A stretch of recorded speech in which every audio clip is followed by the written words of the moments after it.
Assalamu alaikum. Welcome to IQ Pakistan. In this video, I will tell you how plasma fight against coronavirus. Plasma कैसे corona virus की treatment में role play कर रहा है. So before going further detail in this video, I will tell you some important key points. First of all, plasma with blood, physiology of plasma, why plasma is important, plasma therapy in history, plasma of corona recovered patients, plasma versus antiviral drugs. Plasma और blood का difference जो बहुत important है वो आपको पता होना चाहिए. प्लाज्मा की फिजियोलॉजी क्या है, प्लाज्मा किस तरह इम्पोर्टेंट है, क्यों इम्पोर्टेंट है, प्लाज्मा की ट्रीटमेंट हिस्ट्री क्या है, हिस्ट्री में प्लाज्मा किस तरह प्लाज्मा ने रोल प्ले किया है. हिस्ट्री में प्लाज्मा के थ्रू बहुत से पेंडेमिक्स के ट्रीटमेंट हुए हैं. कोरोना रिकवर पेशेंट्स का प्लाज्मा किस तरह इम्पोर्टेंट है, क्यों इम्पोर्टेंट है, plasma versus antiviral drugs. Now moving further towards our topic. First of all, we will discuss difference between blood and plasma. Act as transport medium. Blood transport medium के तौर पे act करता है. Oxygen, carbon dioxide, बहुत से hormones और body में जो और एलिमेंट्स हैं उनके लिए ट्रांसपोर्ट मीडियम के तौर पे वर्क करता है. डिफेंसिव फंक्शन, ब्लड बहुत से डिफेंसिव फंक्शंस में रोल प्ले करता है. Homeostatic functions like it controls the temperature of our body. Composition, blood की कंपोजिशन क्या है, ब्लड में 55% प्लाज्मा पाया जाता है और सेलुलर एलिमेंट्स 45% सेलुलर एलिमेंट्स पाए जाते हैं. Cellular elements like white blood cell. Donors are eligible to donate blood every 56 days. 56 days later blood हम donate कर सकते हैं. Moving towards plasma. Plasma is a liquid portion of blood. Yellow in color, makes up 55% of blood volume, obtained by centrifugation of blood. Centrifugation is a process by which plasma is separated from blood. Plasma contains water, salts, enzymes, proteins, nutrients, hormones and clotting factors. ये सारे components body के लिए बहुत important हैं जो plasma में ही पाए जाते हैं, जिनका इम्यूनिटी में बहुत इम्पोर्टेंट रोल है.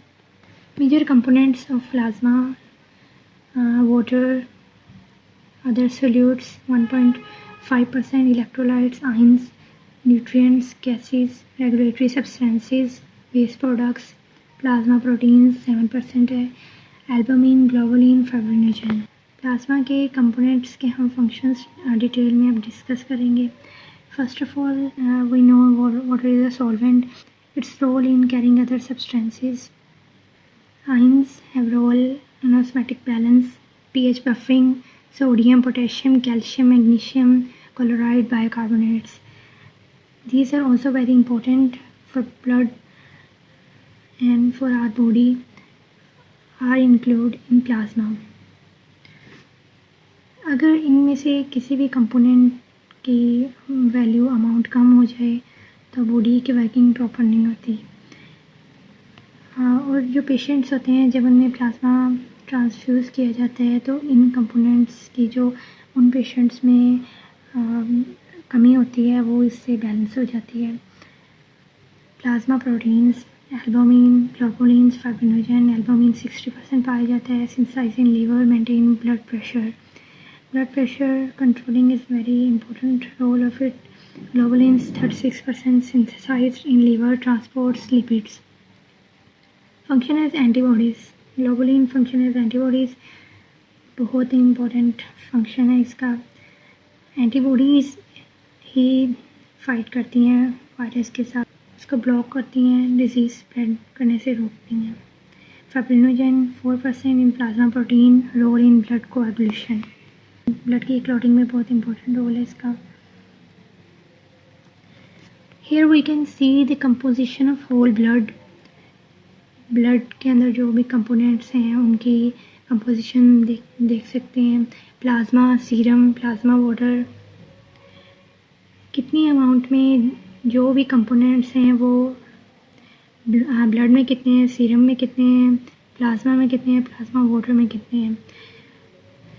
As you can see, whole blood have all the components, and plasma is the second most.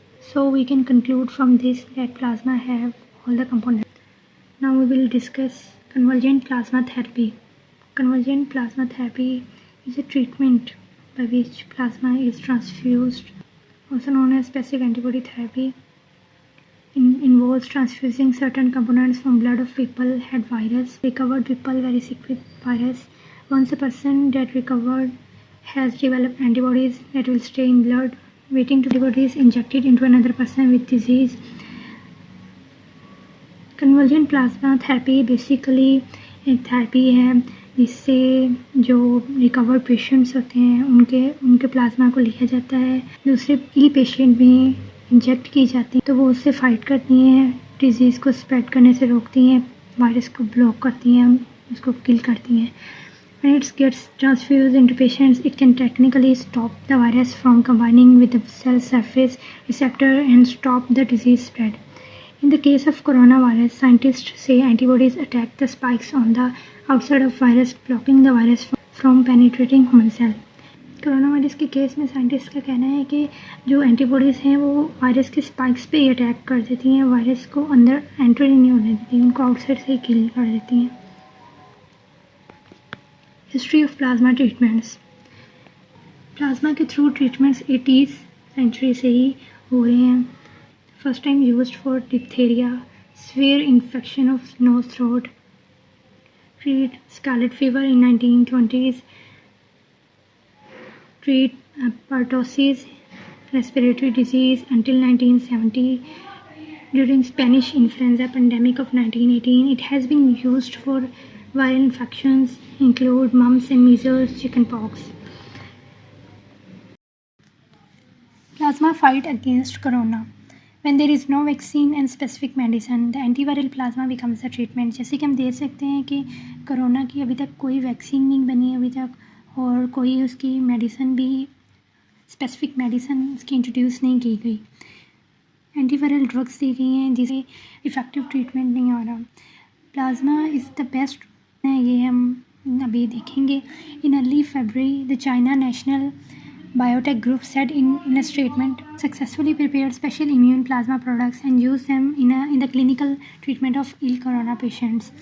जैसे कि हम जानते हैं कि चाइना में सबसे पहले कोरोना वायरस आया था, तो अर्ली फरवरी में ही उन्होंने प्लाज्मा को एक इफेक्टिव ट्रीटमेंट कह दिया था.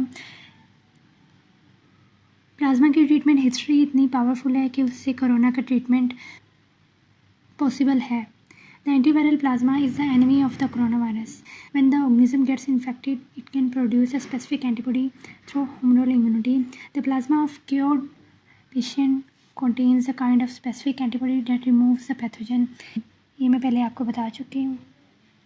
Plasma donor protocols. Each patient receives 1 unit of plasma, which is 200 to 250 cubic centimeter. Recovered patients have to be between 18 to 55 years of age. Recovered at least 14 days before they can donate their blood. If the person is in good health, the age range can be extended to 60 years old. Before the donation, he or she has to undergo screening tests to make sure the blood is free from the coronavirus, HIV, hepatitis B and C. Recovery के 14 days के अंदर वो blood donate कर सकते हैं. If the person is in good health, the age range could be extended to 60 years. अगर person good health में है तो वो 60 years तक वो अपना ब्लड डोनेट कर सकता है. बिफोर द डोनेशन ही और she has to undergo screening test. ये बहुत इंपॉर्टेंट पॉइंट है. स्क्रीनिंग टेस्ट ज़रूर परफॉर्म करवाना चाहिए क्योंकि जो प्लाज्मा है उसको डिज़ीज़ फ्री होना चाहिए. Corona virus, HIV, hepatitis B and C. Plasma recipient के लिए बहुत रिस्की हो सकता है. हम देख सकते हैं there may be uncertain allergic reactions which can lead to the organ failure. This is the biggest risk with plasma treatment. Organ failure बहुत बिगेस्ट रिस्क है इसका.